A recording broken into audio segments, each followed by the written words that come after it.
Hello, dear students. Welcome you back again on Study Hayu. So, dear students, we are going to discuss the geography of class 10th chapter number 4, that is agriculture.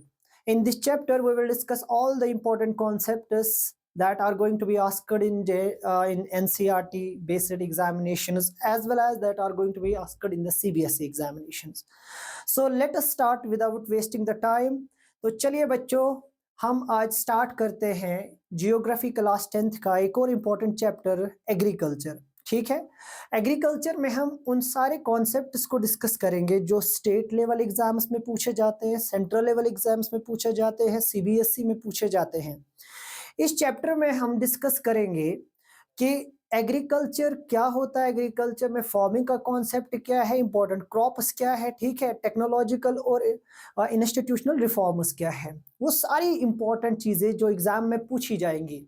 तो चलिए बने रहे इस study Hayu के साथ। और अगर आप अगर आपको नोट्स चाहिए तो आप लिंक में, आप डिस्क्रिप्शन में लिंक पर क्लिक करके नोट्स हासिल कर सकते हैं इस चैप्टर के। Okay, so let us start. What does mean by the agriculture? Agriculture क्या है? What is the concept of agriculture? Let we start. Okay, so हम जानेंगे कॉन्सेप्ट एग्रीकल्चर का क्या है डिफिनेशन एग्रीकल्चर को।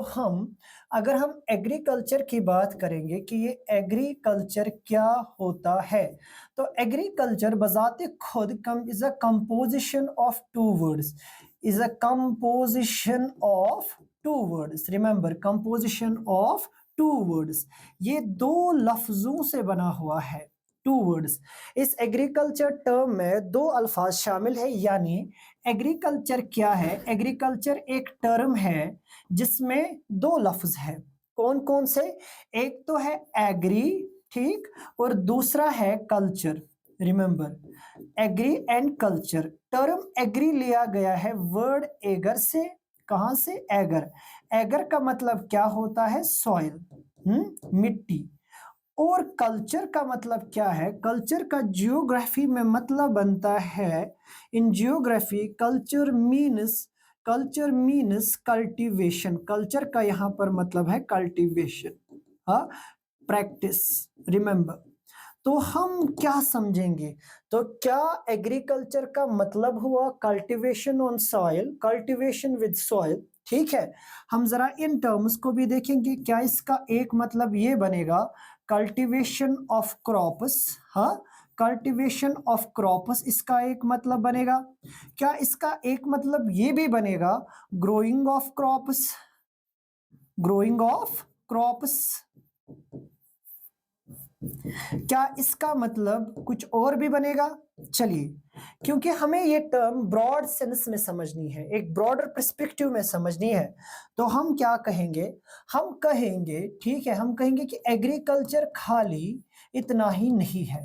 हाँ, जैसा कि डिफिनेशन में है, एग्रीकल्चर एक सिस्टम है। याद रखिएगा, क्या है बेटा? It is a system, it is a system, एक सिस्टम है। इस सिस्टम के अंडर क्या आता है? इसमें कल्टीवेशन भी आती है। रिमेंबर, यानी कल्टीवेशन ऑफ क्रॉप्स भी आता है, कल्टीवेशन ऑफ क्रॉप्स। इसमें रेयरिंग ऑफ एनिमल्स भी आता है, रेयरिंग ऑफ एनिमल्स। रिमेंबर, इसमें रेयरिंग ऑफ एनिमल्स भी आता है। इसमें टेक्निकल और technological and, remember, it includes technological and technological and technological and other institutional, especially technological practices. Okay, it includes technological and other practices. So we say agriculture को हम उर्दू जुबान में क्या कहते हैं? एग्रीकल्चर का मतलब है ज़राअत। एग्रीकल्चर का दूसरा मतलब खेती बाड़ी भी है, मगर हम इसे खेती बाड़ी तक महदूद नहीं रखते हैं। एग्रीकल्चर को हम ज़राअत भी कहते हैं, एग्रीकल्चर को हम उर्दू जुबान में पैदावार भी कहते हैं, याद रखिएगा। तो जब हम इसकी डेफिनेशन पर आएंगे, इसकी प्रोयर डेफिनेशन पर आएंगे, हम कहते हैं ये एक प्रैक्टिस है। जो हमने अभी कहा कि एग्रीकल्चर क्या है? Agriculture is a system, agriculture is a practice, practice of growing crops. Remember, and practice of growing crops, rearing of animals, जानवरों को पालना, एनिमल्स को पालना, एनिमल्स के साथ साथ जब हम कहते हैं क्रॉप्स को प्रोड्यूस करना, ठीक है। मियरली जब हम आगे चलेंगे तो हम कहते हैं एग्रीकल्चर एक इकोनॉमिक एक्टिविटी है। Remember this thing, it's a very important to know that agriculture क्या है, एक इकोनॉमिक एक्टिविटी है। Okay, what is agriculture? Agriculture क्या है बच्चा? एग्रीकल्चर एक इकोनॉमिक एक्टिविटी है। इकोनॉमिक एक्टिविटी कौन सी एक्टिविटी होती है? वो एक्टिविटी जहां से हम पैसे कमाते हैं, जहां से हम प्रॉफिट कमाते हैं। Agriculture is economic activity as well as when we say agriculture is economic activity, it is also account in the primary sector। ये एक इकोनॉमिक एक्टिविटी है। एग्रीकल्चर को हम प्राइमरी सेक्टर भी कहते हैं। किस में आता है एग्रीकल्चर? किस में आता है? प्राइमरी सेक्टर में आता है। अगर हम इससे भी आगे चले, हम कहेंगे ये production sector, it is a production centre. हाँ, ये सेक्टर क्या है? It is a base of other sectors, base of other sectors, base of other sectors. Remember, हम कहते हैं it is a base of other sectors. Agriculture क्या बनेगा? It will be the base of other sectors. It is a very important sector when we talk about India में। 1970 तक 80% लोग यही से अपना रोजगार कमाते थे। अभी भी 50 से 60% लोग इंडिया में इसी सेक्टर से अपना घर, अपनी रोजी रोटी चलाते हैं। मैंने इसीलिए जब हम डेफिनेशन पे आएंगे तो हम कहते हैं ना, growing crops, practice of growing crops. हाँ, it is basically art, it is basically science. हाँ, रेजिंग एनिमल्स, जानवरों को पालना, prepare their products for human, और ह्यूमंस के लिए प्रोडक्ट बनाना। कहां से? रॉ मटेरियल से। याद रखिएगा, अगर जिस जिस सेक्टर में मटेरियल अब जाएगा, रॉ मटेरियल जाएगा एग्रीकल्चर से, they will be known as agrarian sectors. Okay, now इसके की कंपोनेंट्स अगर हम देखेंगे, हम कहते हैं फार्मिंग, हम कहते हैं प्लांट साइंस, हम कहते हैं हाइड्रोपोनिक, हम कहते हैं एक्वाकल्चर, और भी बहुत सारे की कंपोनेंट्स इसमें है। Okay, let we discuss. चलिए, जब हम बात करते हैं की कंपोनेंट्स की, ठीक है, हम कहते हैं इसका मेन काम क्या है? फूड, फैब्रिक और बाकी एसेंशियल गुड्स। हाँ, इसमें हम कहते हैं कि इकोनॉमिक डेवलपमेंट के लिए एग्रीकल्चर बहुत इंपॉर्टेंट है। अगर एग्रीकल्चर नहीं होगा तो इकोनॉमिक डेवलपमेंट नहीं देखा जाएगा। जब हम ओरिजिन की बात करते हैं, हमने कहा लैटिन वर्ड्स एग्री से, यानी एग्री का मतलब फील्ड और कल्चर का मतलब कल्टिवेशन। एगर का मतलब, हाँ, एगर का एक और मतलब मैंने पहले भी कहा, मिट्टी से आया है। ठीक, फिर हम कहेंगे बेटा ये हजारों सालों से प्रैक्टिस हो रही है, आज की नहीं है। ठीक है, हम कहेंगे led to surplus food crop. Basically आज हम देखेंगे कि एग्रीकल्चर की वजह से मार्केट डेवलप हुई है। यही पर नहीं, जितनी भी हमारी ओल्ड सिविलाइजेशन है, एंशिएंट सिविलाइजेशन है, उनमें हमने एग्रीकल्चर का बहुत इंपॉर्टेंट इन्फ्लुएंस देखा। That why we account agriculture is one of the main sectors as economy is concern, as society is concern. Okay, चलिए अब जरा बात करते हैं बेटा टाइप्स ऑफ फार्मिंग की। जब हम टाइप्स ऑफ फार्मिंग की बात करते हैं, हम अकाउंट करते हैं पहले फार्मिंग को। रिमेंबर, फार्मिंग यानी ये खेती बाड़ी। याद रखिएगा, ये जो खेती बाड़ी है,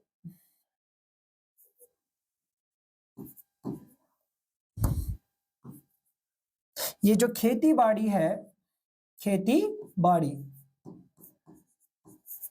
ये जो खेती बाड़ी है, ये कितनी तरह की है? खेती बाड़ी,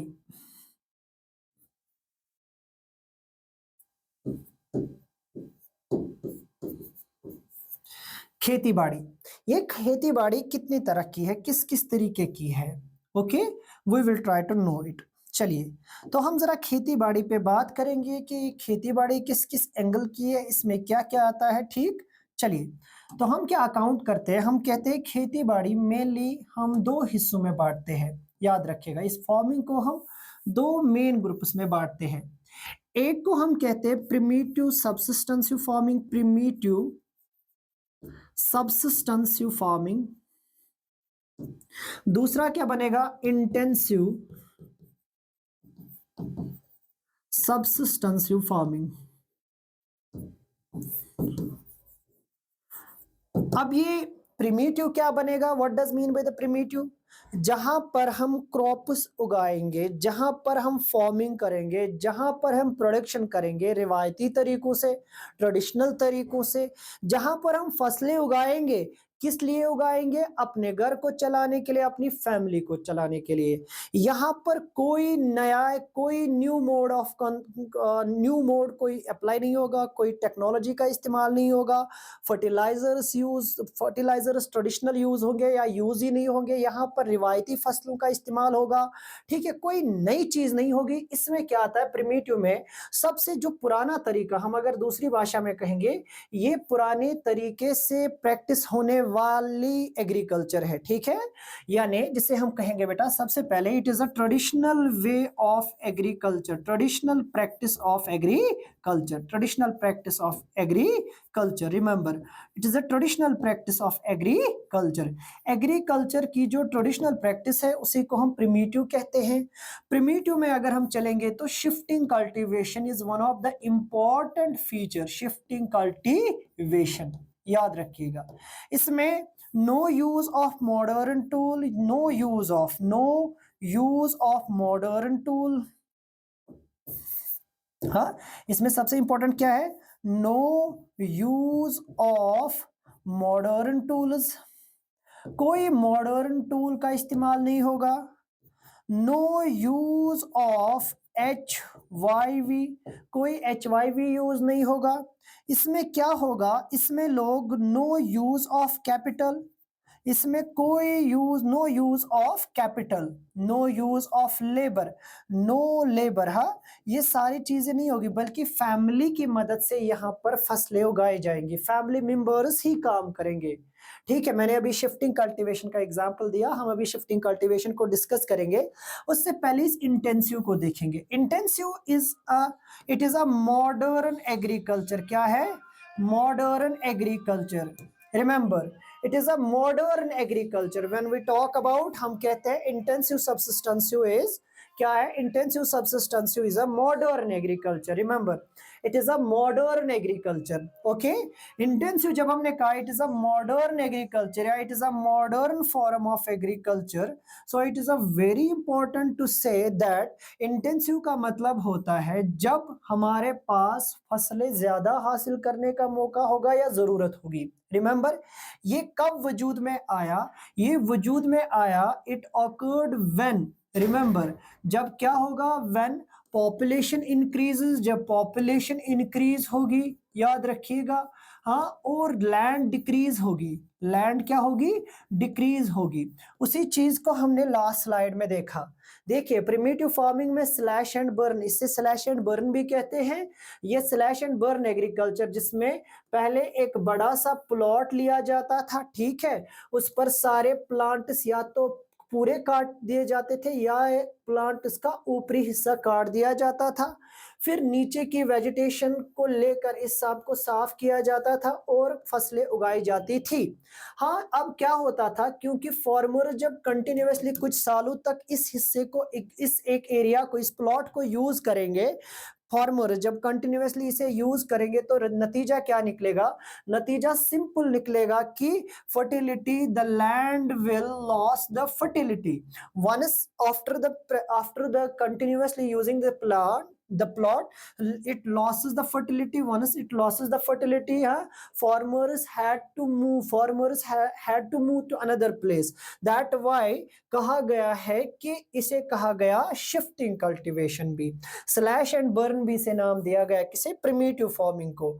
लो लैंड प्रोडक्टिविटी, बट इसके कुछ जो की फैक्टर्स थे या फीचर्स थे, इसमें फसल कम निकलती थी, ये डिपेंड था बारिश पे, मॉनसून पे ही डिपेंड था, ये छोटे दर्जे पे होती थी और डिफरेंट, इसे अलग अलग नामों से जाना जाता है। जुमिंग इसे नॉर्थ ईस्ट इंडिया में कहा गया। रिमेंबर, किसे? प्रिमिटिव फार्मिंग को। जब हम इससे आगे चलेंगे तो हमें पता चलेगा, हमें दूसरा पता चलेगा, इंटेंसिव सब्सिस्टेंसिव, क्योंकि वर्ड ही आया है इंटेंसिव। रिमेंबर, वर्ड क्या आया है? इंटेंसिव, वही से वर्ड आया है।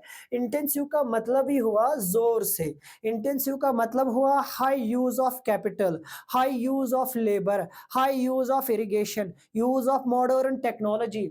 पॉपुलेशन प्रेशर की वजह से लैंड के ऊपर on land is high, farmer use high dose, क्योंकि इसमें फर्टिलाइजर्स का इस्तेमाल होगा, प्रिमिटिव में कोई फर्टिलाइजर यूज नहीं हुआ। जो यहाँ पर हम बात करेंगे किसकी, जब हम बात करेंगे इंटेंसिव की, यहाँ पर फर्टिलाइजर्स, यूज ऑफ पेस्टिसाइड्स, ठीक है, लेट वी डू दैट। हाँ, यहाँ इसके फीचर्स, इसके मेन चीजें क्या होगी, ये लेबर इंटेंसिव होगा। Remember, labour intensive, labour intensive का मतलब क्या होगा बच्चा, कि यहाँ पर लेबर ज्यादा लगेगा। हाँ, नंबर 2 कैपिटल इंटेंसिव होगा, कैपिटल इंटेंसिव, इस में पैसे बहुत लगेंगे, याद रखिएगा।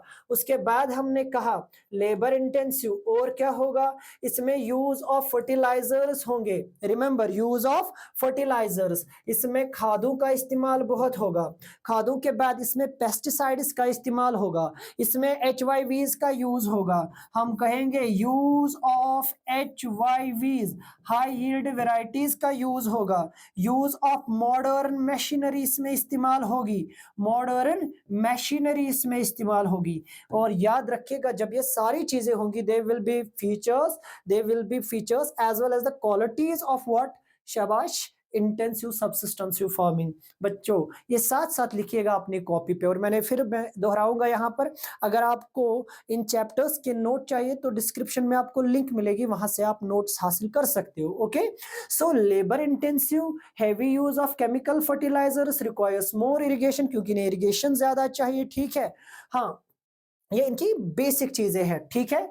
अब जरा हम आगे चलेंगे, जब हम फार्मिंग की बात करते हैं तो हमें पता होना चाहिए इंटेंसिव से ही कुछ चीजें सामने आई।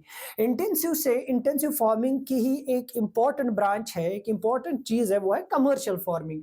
ये कमर्शियल फार्मिंग का कॉन्सेप्ट क्या है, कमर्शियल फार्मिंग सीधी सीधी सी बात है, when you practice farming, when you produce crops for market. Simple सा जवाब है, हाँ, practice of farming. Remember, it is a practice of farming. क्या है बेटा, प्रैक्टिस ऑफ फार्मिंग, शाबाश, फॉर मार्केट पर्पस, फॉर, शाबाश मेरा बेटा, for market purpose, market purpose के लिए, मार्केट पर्पस के लिए, ठीक है, मार्केट पर्पस के लिए जब आप क्रॉप्स को उगाते हो, और आप क्या यूज करते हो, HYVs, हाई यील्ड सीड्स का इस्तेमाल करते हो, फर्टिलाइजर्स का इस्तेमाल करते हो, लेबर का इस्तेमाल करते हो, हाई कैपिटल का इस्तेमाल करते हो, वही चीजें हमें पता चलेंगी, ठीक है। क्यों, क्योंकि आपका कंपटीशन है बाकी लोगों से। नाउ वर्ल्ड में क्या हो रहा है, पूरी दुनिया में, क्योंकि ग्लोबलाइजेशन का जमाना है, अब चाइना की फसलें इंडिया में मिल रही, चाइना की सब्जियां इंडिया में मिल रही, तो इंडिया की सब्जियां अगर दूसरी कंट्री में जाएगी तो वहां पर प्राइस कंपटीशन होगा, कंपैरिजन होगा, क्वालिटी और क्वांटिटी दोनों कंसिडर की जाती है, ठीक है। तो इसलिए your product should be at par, ठीक है। उसी चीज के लिए आपको हाई यील्ड वैरायटीज की जरूरत पड़ती है, ताकि आपको कम समय में, कम पैसों पे, कम लागत पे ज्यादा आउटपुट मिले। अब यहां पर आप देखो, ये लार्ज स्केल फार्मिंग है, इसमें बहुत सारी जमीन यूज होती है, हाई कैपिटल, बहुत पैसा यूज होता है, सिंगल क्रॉप्स प्लांटेशन इसका एक हिस्सा है।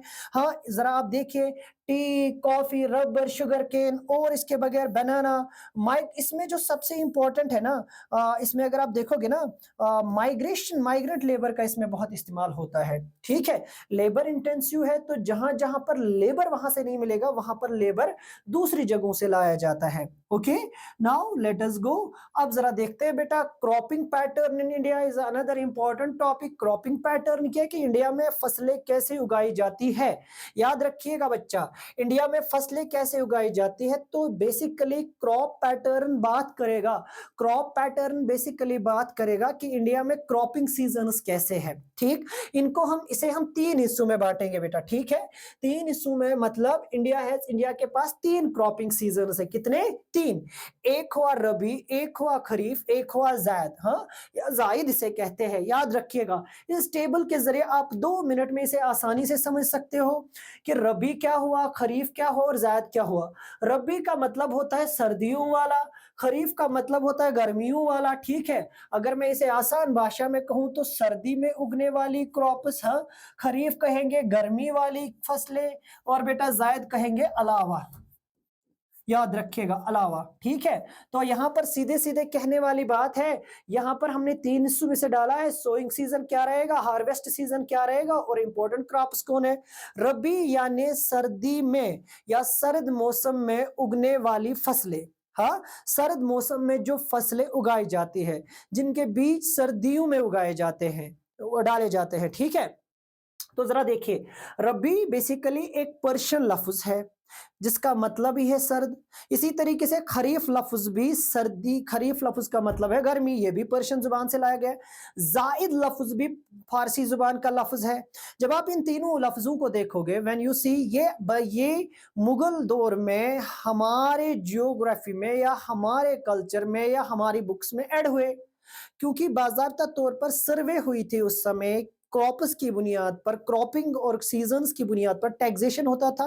राजा तोडरमल के जरिए ये सारा इंट्रोड्यूस हुआ था, ठीक है। Now let us see, rabi winter from October to December इसकी बुआई स्टार्ट होती है, ठीक है। अच्छा, इसका जब आप देखोगे तो समर, अब अप्रैल जून में इसकी हार्वेस्टिंग होती है, किसकी, रबी की। तो फिर आप जब देखोगे तो मेन रबी क्रॉप्स कौन कौन है, व्हीट है, बैरली है, पीज है, ग्राम है और मस्टर्ड है, ठीक है। ये इसकी इंपॉर्टेंट क्रॉप्स है। अब जरा हम खरीफ की बात करेंगे, जो इंपॉर्टेंट क्रॉप है, वहां पर हमने कहा कब उगाई जाती है, जो ही रेन स्टार्ट होती है, रेनी सीजन स्टार्ट होता है, यानी अप्रैल और मई के दरमियान इसे उगाया जाता है, इसकी बुआई होती है। अच्छा, रबी की बुआई दिसंबर, अक्टूबर दिसंबर में। अच्छा, खरीफ यानी गर्मी की फसलों की बुआई, ठीक है, it is a summer crop, kharif is a summer crop, तो इसकी बुआई अप्रैल और मई में। अच्छा, सितंबर अक्टूबर में इसे, इसकी फसल को हासिल किया जाता है, हार्वेस्ट किया जाता है। अब जरा देखेंगे मेन खरीफ क्रॉप्स कौन कौन है, पैडी है, मेज है, जवार है, बाजरा है, तूर है, अरहर है, मूंग है, उड़द है, कॉटन है, जूट है, ग्राउंड नट है और सोयाबीन। ये सारी क्या है, ये खरीफ फसलें हैं। अब वर्ड आता है जैद का, जैद, जायद भी इसको कहते हैं, जायद कहते हैं अलावा, एक्स्ट्रा, यानी इन दोनों के अलावा और कौन कौन सी फसल उगती है। जरा देखिएगा, कहा जाता है कि बिटवीन रबी और खरीफ सीजन के बीच में एक शॉर्ट सीजन आता है, एक बहुत ही शॉर्ट और कम वक्फे का सीजन आता है, during summer months, known as the Zaid season. ये कब, in month of March to July, ये वैरी करता है, it varies from area to area, ठीक है। Watermelon, muskmelon, cucumber, vegetable and fodder crops. Fodder crops यहाँ पर सवाल है, सर ये फोडर क्रॉप्स कौन सी हुई। हाँ, फोडर क्रॉप्स में, फोडर क्रॉप्स उन क्रॉप्स को कहा जाता है जो ज्यादातर हम जानवरों के चारे के लिए उगाते हैं, ठीक है। So these are basically simply the zaid, हो गया। तो it was the cropping pattern, ठीक है। तो 3 तरह के क्रॉपिंग पैटर्न है, रबी, खरीफ और जैद, हो गया। सो लेट अस मूव।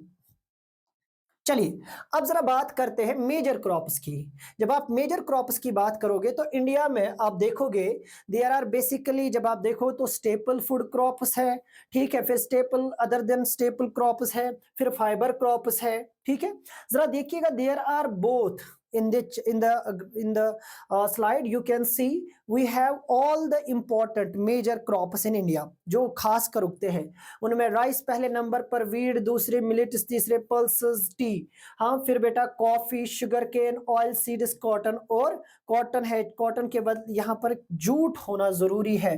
कॉटन के बाद हम किसकी बात करेंगे, जूट की बात करेंगे, याद रखिएगा। चलिए, हम खुद लिखेंगे भाई जूट, हाँ, jute is another important fibre crop. तो ये कुछ खास फसलें हैं जो इंडिया में उगाई जाती है, ठीक है। अब हम इन्हें one by one, let we know all the crops one by one, एक एक करके हम इन क्रॉप्स को यहां पर डिस्कस करेंगे। Late us start. तो चलिए बेटा, सबसे पहले राइस की बात करेंगे तो सबसे पहले ये जानना जरूरी है, राइस क्या है, खरीफ क्रॉप है। राइस खरीफ क्रॉप है, गर्मियों में उगाई जाती है। हमें हमारे इसके लिए हमारे पास 21 से 27 डिग्री के बीच में गर्मी होना बहुत जरूरी, 25 डिग्री से ज्यादा गर्मी होनी जरूरी है। एल्यूवियल सॉइल में बहुत अच्छी उगती है, ठीक है, एल्यूवियल सॉइल में, रिवर वैलीज में बहुत अच्छी उगती है, इसीलिए नॉर्दर्न प्लेन और ईस्टर्न इंडिया के ईस्ट कोस्ट में फसल बहुत अच्छी उगती है, ठीक। अगर आप चेक करोगे इंडिया, ये स्टेपल फूड क्रॉप्स में आती है। इसे हाई ह्यूमिडिटी चाहिए, अच्छा हाई टेम्परेचर चाहिए, 100 सेंटीमीटर से ज्यादा इसकी उसके बारिश चाहिए, इरिगेशन अच्छी चाहिए। जरा आप देखिए वही चीजें यहाँ पर कहीं है कि नहीं कहीं है, ठीक है। अगर आप देखोगे तो चाइना के बाद इंडिया वर्ल्ड का दूसरा बड़ा प्रोड्यूसर है राइस का। हाँ, ये डेल्टिक रीजन में grown in deltaic region, coastal locations and plains of north eastern and northern India. जरा याद रखिएगा, डेल्टिक रीजन्स में उगाई जाती है, कोस्टल लोकेशंस में उगाई जाती है, प्लेन्स नॉर्थ ईस्ट और नॉर्थ इंडिया में उगाई जाती है। क्योंकि वो कौन कौन आएगा उसमें, यूपी आएगा, बिहार आएगा, ठीक है। बिहार के बाद आप आगे चलोगे तो हमें वेस्ट बंगाल देखने को मिलेगा। In India West Bengal is number 1 producer of what, rice. उसके बाद आपको, आप आगे चलोगे तो आपको बेटा पंजाब हरियाणा मिलेगा, पंजाब मिलेगा, ठीक है। पंजाब के बाद हरियाणा मिलेगा और ईस्ट कोस्टल एरियाज मिलेंगे जहां पे राइस बहुत ही अच्छी तादाद में उगाई जाती है। नेक्स्ट बात करेंगे वीट की। ये रबी क्रॉप है, सर्दियों में इसकी बुआई होती है, ठीक है। जब ये कब तैयार होती है, कहा गया when it comes to ripening it need strong. जब भी ये जब ये फसल हार्वेस्ट को आती है ना, तब बड़ी अच्छी गर्मी होनी चाहिए, ठीक है। हाँ, याद रखिएगा। And cool growing season, but इसे उगाने के लिए मतलब कूल सर्दियां होनी चाहिए। हाँ, 50 से 75 सेंटीमीटर की बारिश सालाना इसे चाहिए, ठीक है। और फिर आप जब आगे चलोगे तो आपको पता चलेगा India's two principal wheat growing regions are, दो जगहों पे जहां पर इंडिया में खास उगाई जाती है, north west Ganga Satluj plains and Deccan black soil. Deccan में भी और नॉर्थ वेस्टर्न इंडिया में भी अच्छी खासी क्या वीट उगाई जाती है। और wheat is staple food crop of India.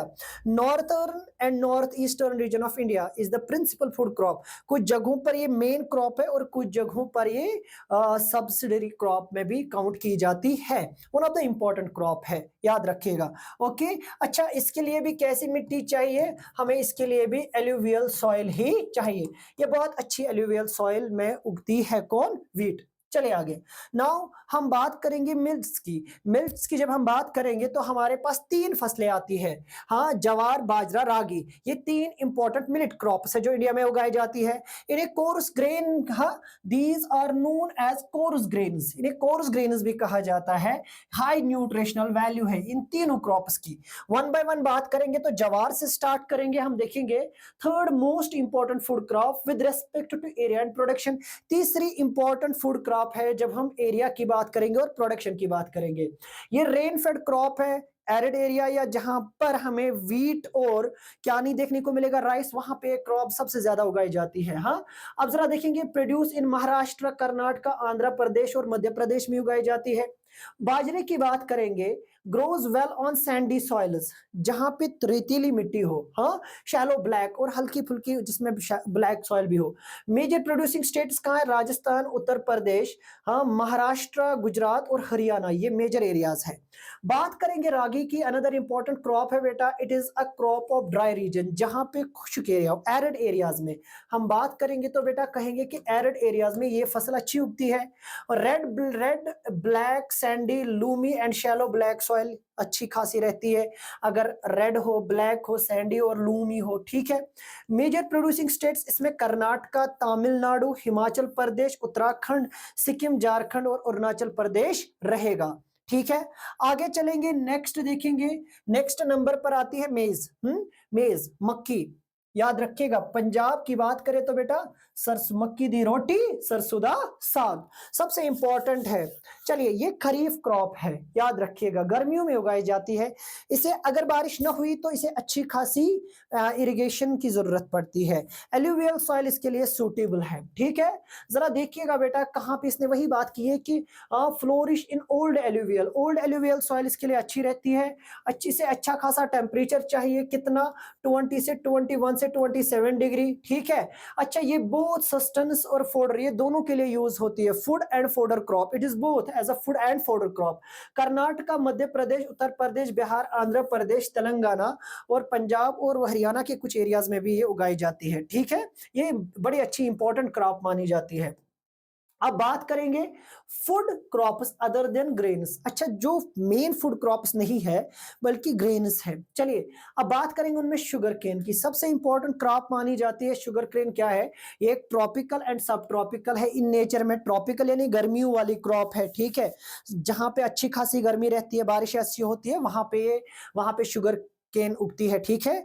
आगे चलेंगे बेटा, इसे गन्ना भी कहा जाता है, याद रखिएगा, गन्ने की फसल। हाँ, फिर बात करेंगे बेटा हॉट और ह्यूमिड रीजन्स में, जहां पे एक साल का रेनफॉल कितना हो, 75 से 100 सेंटीमीटर हो और टेम्परेचर 21 से 27 डिग्री के बीच में हो। अच्छा, range of soil type, it grows well in range of soil types. अच्छा, कैसी कैसी इसके लिए बड़ी अच्छी मिट्टी होना बहुत जरूरी है, ठीक है। Human work is required. अच्छा, यहाँ पर इस ये लेबर इंटेंसिव क्रॉप है, इसमें लेबर बहुत इंपॉर्टेंट यूज होते हैं और बहुत लगते हैं। क्यों? प्लांटिंग में, हार्वेस्टिंग में। ब्राजील के बाद इंडिया में सबसे ज्यादा ये क्रॉप उगाई जाती है, ठीक है। प्राइमरी सोर्स ऑफ शुगर, मोल्सस, गुड़, जागरी, और इससे बहुत सारी चीजें हासिल होती है। शुगर से रिलेटेड बहुत इंपॉर्टेंट चीजें इससे हासिल होती है। You can see in the slide, ठीक है। चलिए अगर बात करेंगे बेटा इंडिया में, तो उत्तर प्रदेश की बात करेंगे सबसे पहले, फिर महाराष्ट्र की, फिर कर्नाटका की, फिर तमिलनाडु, आंध्र प्रदेश, तेलंगाना, बिहार, पंजाब और हरियाणा स्टेट ऐसी है जहां पर शुगर उगाई जाती है, जहां पर शुगर केन उगाई जाती है। Let we go. चलिए अब बात करते हैं ऑयल सीड्स की। अनदर इंपॉर्टेंट चीज जो हमारे पास है वो ऑयल सीड्स की है।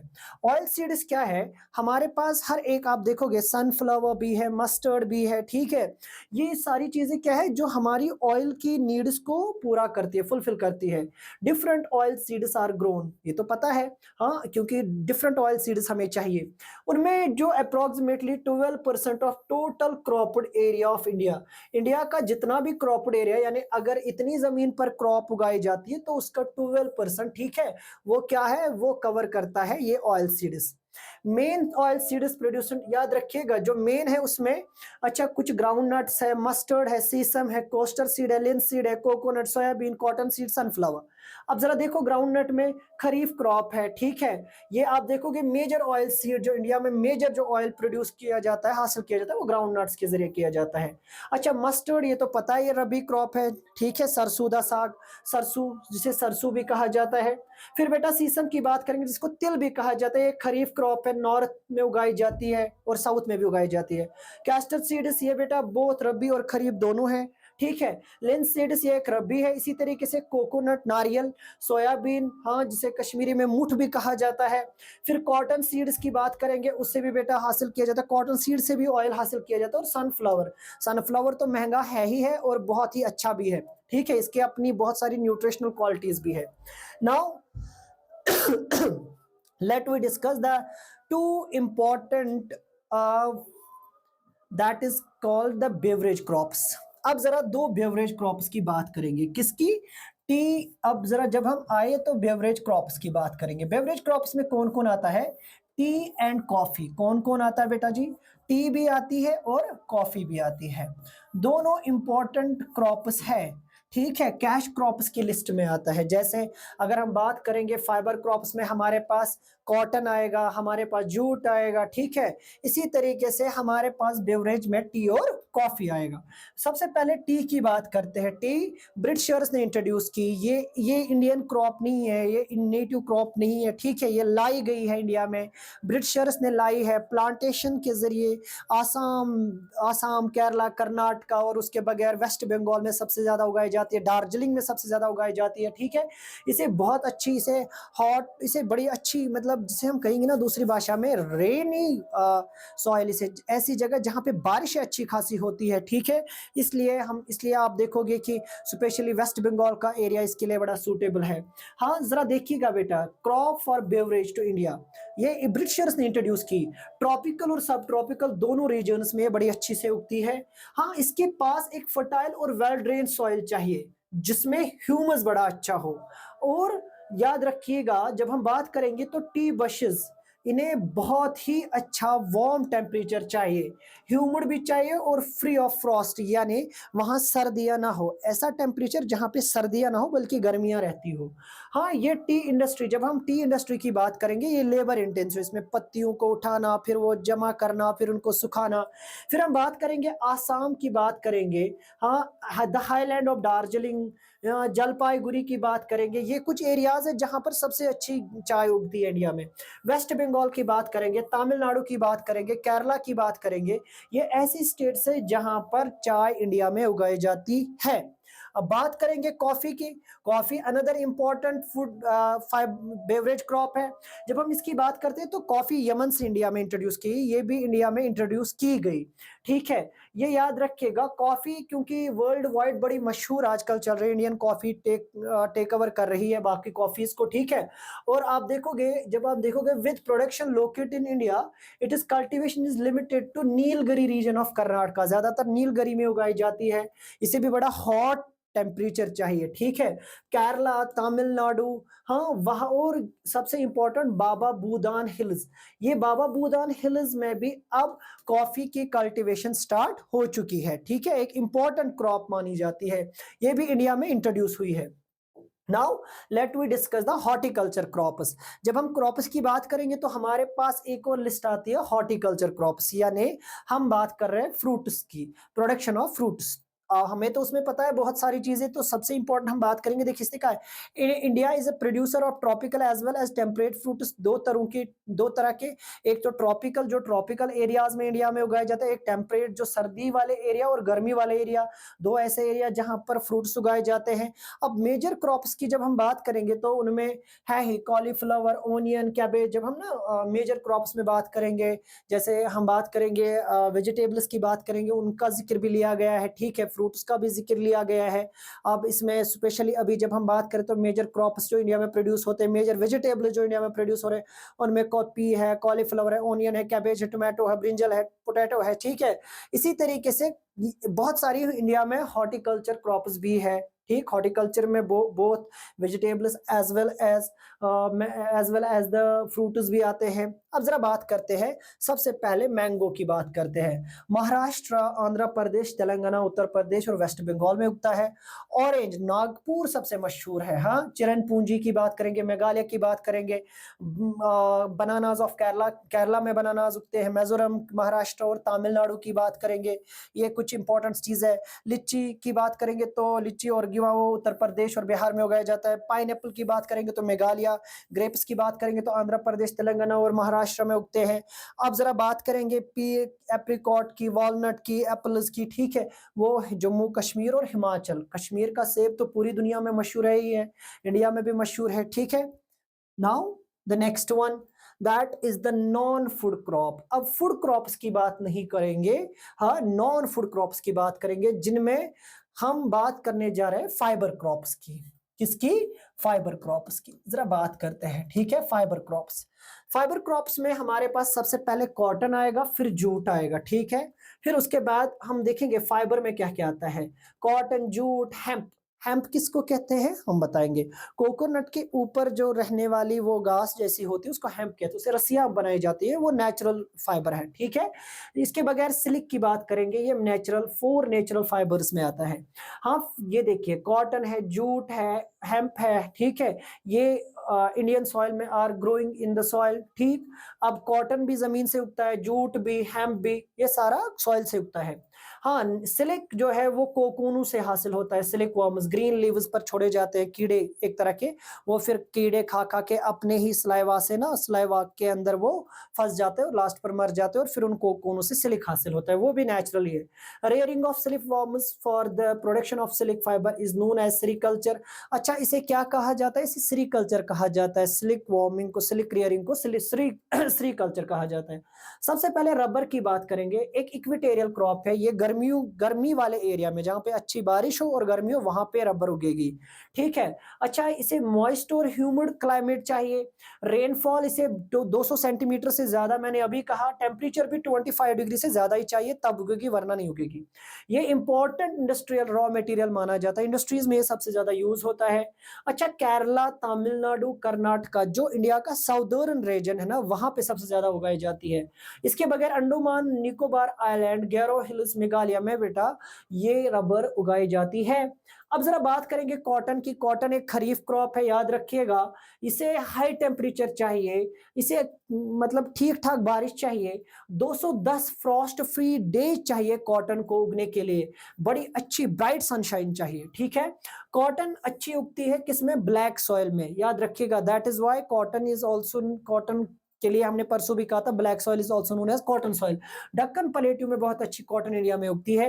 अच्छा, मेजर प्रोड्यूसिंग स्टेट्स महाराष्ट्र देखिए, जो जो अब दक्कन एरिया में आएंगे, महाराष्ट्र, गुजरात, मध्य प्रदेश, कर्नाटका, केरल, कर्नाटका के बाद आंध्र प्रदेश, तेलंगाना, तमिलनाडु, पंजाब, हरियाणा और उत्तर प्रदेश। इवन पंजाब और हरियाणा में ब्लैक सॉइल नहीं है, फिर भी यहाँ पर कॉटन उगता है।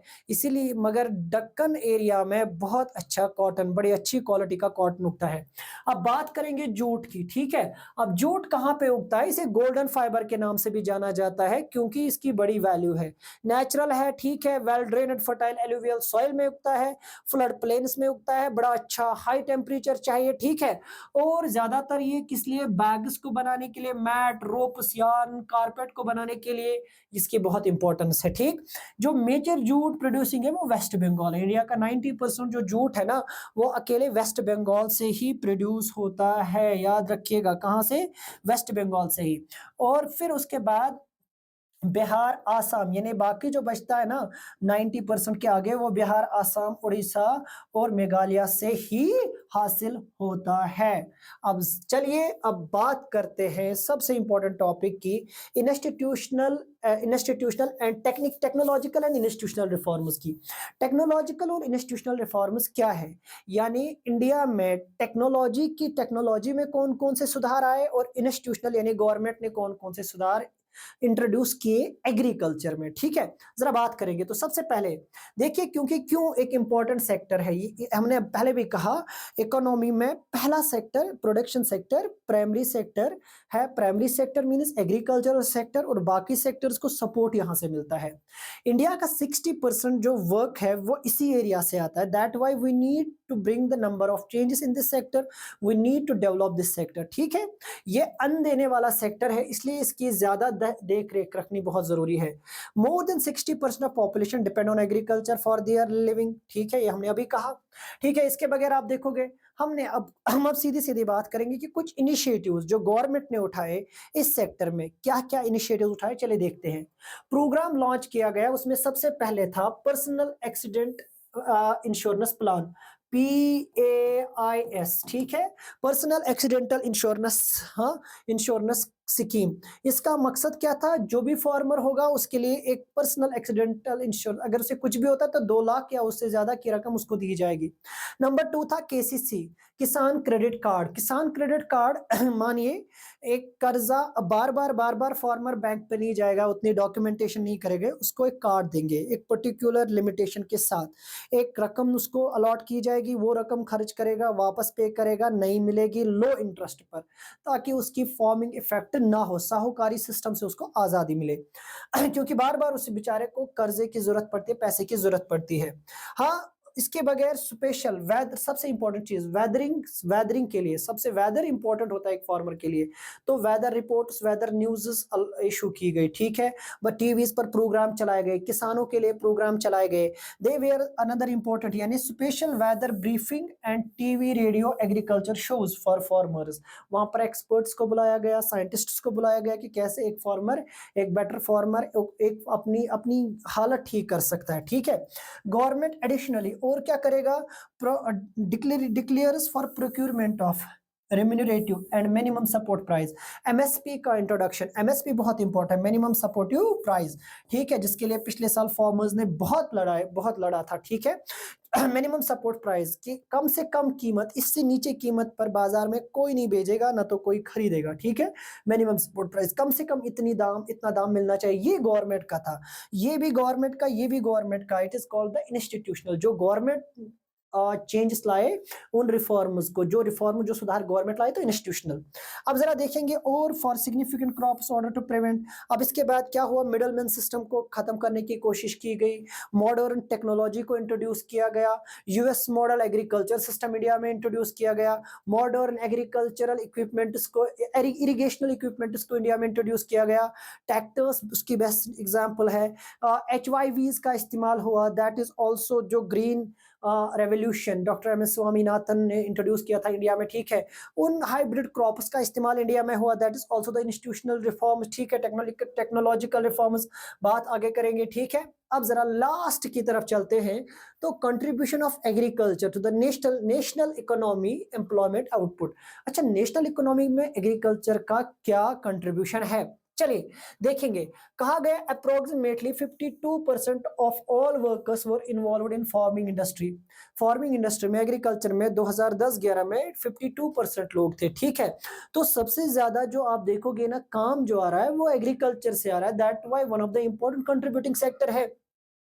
एग्रीकल्चर कंट्रीब्यूशन डिक्रीज हो रहा है अभी जीडीपी में, उसके पीछे रीजंस है फेलियर ऑफ पॉलिसीज। हाँ, government has implemented several initiatives लिए गए ताकि एग्रीकल्चर सेक्टर को बढ़ाया जाए, जिसमें Indian council for agriculture research continuously universities के साथ, वेटरनरी सर्विस के साथ काम कर रहा है, एनिमल ब्रीडिंग सेंटर्स को इंट्रोड्यूस किया जा रहा है, हॉर्टिकल्चर डेवलपमेंट पे काम हो रहा है, रिसर्च पे काम हो रहा है, मेट्रोलॉजी और वेदरिंग फॉरकास्टिंग को स्ट्रॉन्ग बनाया जा रहा है। That means the sector is contributing very well, but फिर भी हाँ, the government is not coming on that level that they can help, जिसे कहते हैं ना, heartly to the farmers. We all need to support farmers. We all need to raise the issues related to farmers, ठीक है, because अगर farmer नहीं होगा तो हमारे घर अनाज कहाँ से आएगा, ठीक है। चलिए, तो यहाँ से हमारा ये लेक्चर किस पर, पूरा एग्रीकल्चर का चैप्टर यहाँ से कंप्लीट होता है। बने रहिए स्टडी हाइव के साथ। हाँ, मैं बार बार कह रहा हूँ आपसे, कमेंट कीजिए, ठीक है, लाइक कीजिए, शेयर कीजिए, सब्सक्राइब कीजिए। हमारा काम पसंद आ रहा है तो कमेंट भी कीजिए, हमें बताइए हम कैसे ज़्यादा से ज़्यादा इम्प्रूवमेंट ला सकते हैं। हमारे साथ जुड़े रहिए। हाँ, इंशाल्लाह रहमान फिर एक नए लेक्चर के साथ आपसे मुलाकात होगी एक नए वीडियो में। बने रहिए, तब तक के लिए खुदा हाफिज़, फ़ी अमानिल्लाह।